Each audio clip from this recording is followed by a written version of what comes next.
चलिए एक बहुत बड़ी खबर, ब्रेकिंग न्यूज़।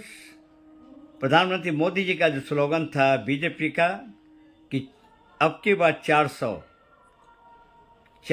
स्लोगन में एक पहला खाता खुल गया। लंबे इतिहास में स्वर्ण अक्षरों से लिखा जाएगा कि गुजरात के सूरत में जो नॉमिनेशन हुआ था, उस नॉमिनेशन में कांग्रेस का जब स्क्रूटनी हुआ उसमें उनका पर्चा रद्द कर दिया गया। नीलेश जी उनका नाम है, कांग्रेस के कैंडिडेट का। उनका रद्द इसलिए हुआ कि उसमें 4 प्रस्ताव जो बनाए गए, उन्होंने बनाया था, नियम के प्रस्ताव को उपस्थिति होनी चाहिए, हस्ताक्षर होने चाहिए, यानी कि इरेगुलरिटीज में, फर्जी में कह सकते हैं, उपस्थित नहीं हुए। इस आधार पर उनका नामांकन रद्द हुआ।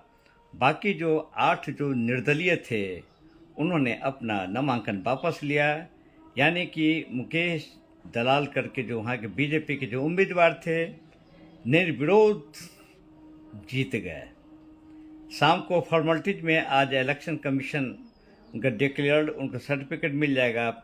400 पार में मोदी जी का स्लोगन जो बोल रहे हैं चारों तरफ, पहला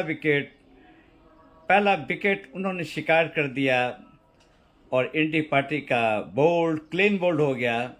कांग्रेस का एक सीट से शुरुआती हुई, बीजेपी का विक्ट्री। 400 पार में एक घटा दीजिए, यानी कि एक सीट कंफर्म बीजेपी का। एक यूनिक घटना।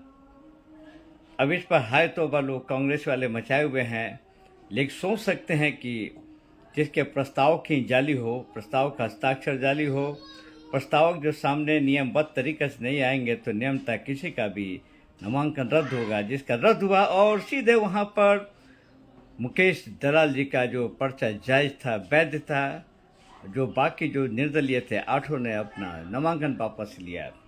चलिए, पहली जीत, बधाई प्रधानमंत्री मोदी जी को, बीजेपी को और मुकेश दलाल साहब को। लुकेश मांडी चैनल उनको शुभकामना देता है विक्ट्री पर। फिर मिलते रहेंगे डिटेल के साथ, हम आएंगे अन्य चैनलों पर। जय हिंद।